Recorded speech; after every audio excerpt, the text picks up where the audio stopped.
Hello guys, അപ്പം നമ്മുടെ പുതിയൊരു വീഡിയോയിലേക്ക് എല്ലാവർക്കും സ്വാഗതം. ഇന്ന് ഉച്ചക്കത്തേക്കുള്ള പച്ചടി ഉണ്ടാക്കി തന്നെ സ്റ്റാർട്ട് ചെയ്യാമെന്ന് വിചാരിച്ചു. അപ്പോൾ അമ്മ പച്ചടി ഉണ്ടാക്കിക്കൊണ്ടിരിക്കുകയാണേ. അങ്ങനെ ഉണ്ടാക്കിക്കൊണ്ട് നിൽക്കുമ്പോൾ അമ്മ പറഞ്ഞു പോയി തേങ്ങ ഇടണം. അങ്ങനെ തേങ്ങ ചിരണ്ടി അതെല്ലാം ചിരകി അമ്മയ്ക്ക് കൊണ്ട് കൊടുത്തിട്ടുണ്ട്. ഇനിയിപ്പോൾ അമ്മ അതിൻ്റെ കുറച്ച് കൂട്ടൊക്കെ ഉണ്ട്, അതൊക്കെ റെഡിയാക്കുകയാണ്. അന്നത്തേന് ഞാൻ കുളിക്കാനുള്ള കുറച്ച് കാര്യങ്ങൾ നോക്കുകയാണ്. ഇപ്പോൾ താളി ഉണ്ടാക്കാമെന്ന് വിചാരിച്ച് കുറച്ചായി താളി തേച്ച് കുളിച്ചിട്ട്. അങ്ങനെ ഞാൻ താളിക്കുള്ളതൊക്കെ പറിക്കുകയാണ്. പിന്നെ എൻ്റെ അമ്മേനെക്കുറിച്ച് പറയാനാണെങ്കിൽ ഒരുപാട് കാര്യങ്ങളുണ്ട്. അമ്മ കേരളത്തിലെ പ്രശസ്തനായ ഹാരിഷ് ഭായി ഇല്ലേ, തബലിസ്റ്റ്, അപ്പോൾ അദ്ദേഹത്തിൻ്റെ ശിഷ്യയാണ് എൻ്റെ അമ്മ. അപ്പം അമ്മ നല്ല പാട്ടൊക്കെ പാടുമായിരുന്നു. ഇപ്പം അതൊക്കെ കുറേ ആയി നിർത്തിയിട്ട്. കല്യാണം കഴിഞ്ഞതിന് ശേഷം അമ്മ അങ്ങനെയൊന്നും ഉണ്ടായിട്ട്. പണ്ടമ്മ ഒരുപാട് തബലയൊക്കെ വായിച്ചിട്ടുണ്ട്, ഗാനമേളയ്ക്കൊക്കെ പോയിട്ടുണ്ട്. എനിക്ക് തോന്നുന്നത് കല്യാണം കഴിഞ്ഞ പല സ്ത്രീകളുടെ അവസ്ഥ ഇങ്ങനെ തന്നെയാണെന്നാണ്. ചിലരൊക്കെ അവരുടെ കഴിവുകളൊക്കെ മാറ്റിവെച്ച് വീട്ടമ്മമാരായിട്ട് ഒതുങ്ങിക്കൂടുന്നവരുണ്ട്. അങ്ങനെ ഒതുങ്ങിക്കൂടിയവരിൽ ഒരാളാണ് എൻ്റെ അമ്മയും.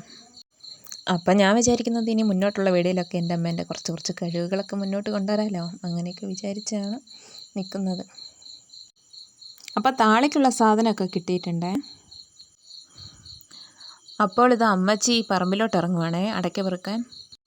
ഞാൻ താളി പറിക്കാൻ ചെന്നപ്പോൾ അനിയത്തി അവിടെ ഇളക്കുക. എന്നാൽ ഞാൻ വിചാരിച്ചു എന്നെ അടുക്കളയിലേക്ക് പോയി നോക്കാം. നോക്കുമ്പോൾ അമ്മ അവിടെ പച്ചടീൻ്റെ പരിപാടിയായിരുന്നു. അപ്പോൾ പച്ചടിക്കുള്ളതൊക്കെ ആയിട്ടുണ്ട്.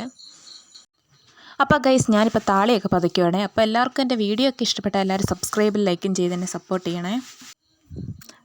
പണ്ടൊക്കെ അമ്മയായിരുന്നു താളി പതിച്ചുകൊണ്ട് തരിക. അപ്പം പണ്ടൊക്കെ എന്നെ അനിയനെ അമ്മ ഒരുമിച്ച് കല്ലേ നിർത്തി കുളിപ്പിക്കുന്നതൊക്കെ ഇങ്ങനെ ഇവിടെയൊക്കെ നിന്ന് താളിയൊക്കെ പതിക്കുമ്പോൾ എനിക്ക് തോന്നാറുണ്ട്. അതൊക്കെ ഒരു നൊസ്റ്റാൾജിക് ഫീലിംഗ് ആണ്. എല്ലാവർക്കും അങ്ങനെ തന്നെയായിരിക്കും. എന്നെ അവനെ ഒരുമിച്ച് അമ്മ കുളിപ്പിക്കുമ്പോൾ ഞങ്ങൾ എവിടെയൊക്കെ മുറിവുണ്ട് അവിടെ എല്ലാം അമ്മ നല്ല ഉരച്ച് തേക്ക് ഇതെല്ലാം തേച്ച് താളിയെല്ലാം തേച്ച് തരികയൊക്കെ അമ്മ ചെയ്യാറുണ്ട്.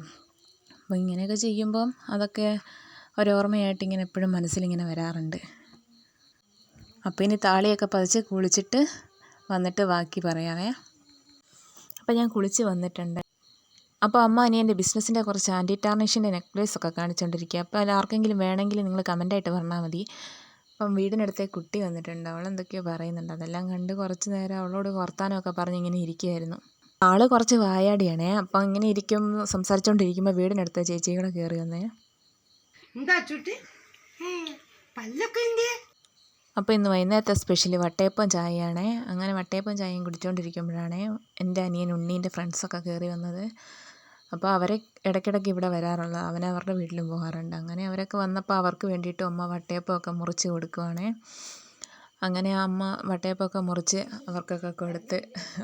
ഒരുത്തൻ ഞാൻ വ്ളോഗ് എടുക്കുന്ന കണ്ടിട്ട് അവൻ എൻ്റെ അടുത്തേക്ക് വന്നിട്ട് കടിച്ച് കാണിക്കുക. അങ്ങനെ എല്ലാവരും സംസാരിച്ചൊക്കെ ഇരിക്കും.